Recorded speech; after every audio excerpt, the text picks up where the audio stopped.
정부는 14개국에 대해서 특사 파견을 검토하기로 했습니다. 일본에는 정세균 전 국회의장, 그리고 대미 특사에는 김종인 전 국민의힘 비대위원장이 내정된 것으로 알려졌습니다.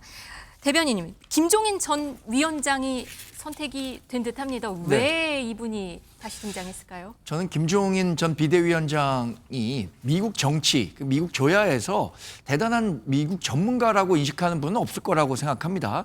그런데 국내 정치에서는 큰 상징 자본을 갖고 있는 거죠. 이재명 대통령을 적극적으로 돕지는 않았지만 김종인 전 비대위원장을 특사로 보냄으로 인해서 네. 이재명 대통령이 추구하는 국익 위주의 실용 외교 그리고 통합과 탕평 인사라는 것을 국내에 있는 그 국민들에게 좀 보여주기 위한 인사 아니었나라는 생각이 들고요.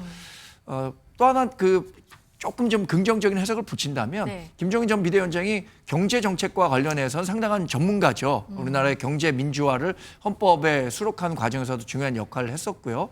그러니까 지금 미국과 가장 중요한 그 이슈가 관세와 관련한 문제인데 네. 이런 부분과 관련해서는 어느 정도의 도움을 받을 수도 있지 않을까 생각하는데 하여튼 김종인 전 비대위원장을 이렇게 미국 특사로 보낸 것은 저는 대미 메시지보다는 대국민 메시지 이게 강했던 것으로 봅니다. 뭐 독일계 미국 공화당 인사들과도 친하다고도 전해지고 있고 2016년 트럼프 당선인 초청으로 미국을 방문한 적도 있다고 전해졌었거든요. 아니, 여러 가지 이 네트워크를 찾자면 그런 인연들도 찾을 수 있을 것 같고 트럼프 대통령의 사위와도 관계가 있다는 보도도 있지만 어쨌든 이 김종인 전 비대위원장을 미국 특사로 보낸 것은 저는 대미 메시지보다는 국민들에게 내가 이렇게 반대편에 있었던 사람들 그리고 국가 원로라고 생각하는 분들의 이야기를 잘 듣고 이분들의 노하우를 적극 활용하고 있다. 이런 메시지를 전달하기 위한 포석이 아니었을까 판단합니다. 김종인 전 위원장을 진보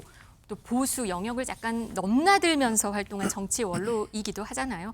같이 갈 대미 특사단을 봤더니 더불어민주당 이현주 최고위원, 김우영 의원 등도 거론이 되고 있습니다.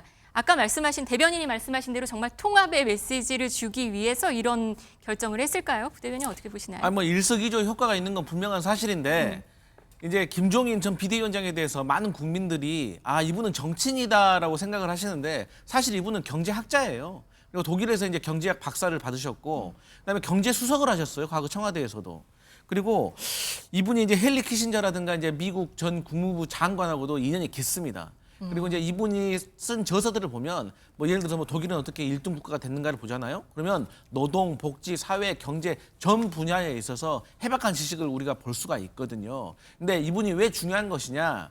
이 경제라는 것이 통상을 가지고 협의를 하다 보면 과거의 히스토리가 상당히 중요합니다. 그러니까 협상을 막 하고 있는데 그 상대방 미국에서 너희 이 관세 몇 %가 정해진 것은 몇 년도에 무슨 일이 있었고 그것 때문에 수정이 된 것이고 그렇기 때문에 이게 이렇게 정해진 거야 라고 말을 해버리면 히스토리를 모르는 사람이 협상장에 나가게 되면 이게 할 말이 없는 것이죠. 하지만 김종인 전 비대위원장 같은 경우는 과거에 경제 대통령 청와대에서 경제 수석도 했고 경제학자로도 계속해서 활동을 했기 때문에 이러한 히스토리에 대해서 알고 있기 때문에 호락호락하게 당하지는 않을 것이다. 그렇기 때문에 이 김종인 전 비대위원장을 미국 특사로 보낸 것이고 또 이제 정치적인 함의도 있는 것이죠. 미국 입장에서도 이 사람하고 협상을 했는데 이 사람이 과연 한국 돌아가가지고 우리가 말해왔더니 협의했더니 협상 내용에 대해서 관철시킬 능력이 있나? 결정권이 있나? 이것도 상당히 중요한 문제인데 김종인 전 비대위원장이 협상을 해가지고 온 결과라고 하면 이재명 대통령으로서도 쉽게 거부하기는 어려운 것이죠. 또한 이것을 알고 있기 때문에 또 국민의힘에서도 사실 이 결과에 대해서 상당히 저는 협조적으로 나올 것으로 예상하고 있기 때문에 그야말로 일석이조 효과가 있는 것이 아닌가 그렇게 생각을 해봅니다. 지금 한미 정상회담 이슈가 있거든요. 지금 위성락 실장이 지금 미국에서 가 있고 오늘 아침에 트럼프 대통령이 또 서한을 보낸 이런 상황이에요. 한미 정상회담 지금 조율 중인 것 같은데 어떻게 보시나요? 사실 조율 중인데 벌써 이제 미국에서 어제 이제 편지를 보낸 거 아니겠습니까? 25%의 관세를 부과하겠다. 근데 이걸 8월 1일부터 시행을 하겠다고 했으니까 아직 3주간의 시간이 남아 있는 겁니다. 근데 이제 트럼프가 사실 이재명 대통령과 만나지도 않고 이런 걸 결정했다는 것은 상당히 유감스러운 것이고 우리가 EU라든지 일본이 어떻게 대응하고 있는가에 대해서도 살펴봐야 되는데 EU 같은 경우는 지금 보복 관세 하겠다라고 말하고 있고 일본도 저희하고 비슷한 처지인데 유감을 표명을 했거든요. 네. 결국은 이 외교라는 것이 주고받아야 되는 거예요. 그러니까 우리 같은 경우는 지금 조선업과 관련해 가지고 미국과 협력을 해야 될 부분이 있기 때문에 이걸 지렛대로 잡아야 되는 것이고 현대자동차가 연초에 31조를 미국에다 투자하겠다고 해가지고 트럼프가 백악관 불러가지고 칭찬을 했단 말이에요. 그러니까 이러한 것들에 대해서 어필을 해야 되고 저희가 미국에 아마 24년도, 23년도에 직접 고용만 14,000명을 했고 간접까지 따진다면 10만 명의 일자리를 창출해 줬습니다. 그러니까 이런 것에 대해서 우리도 사실 우리에게 뭐 베네핏을 주지 않으면 우리도 처리할 수밖에 없는 거 아니겠어요? 네.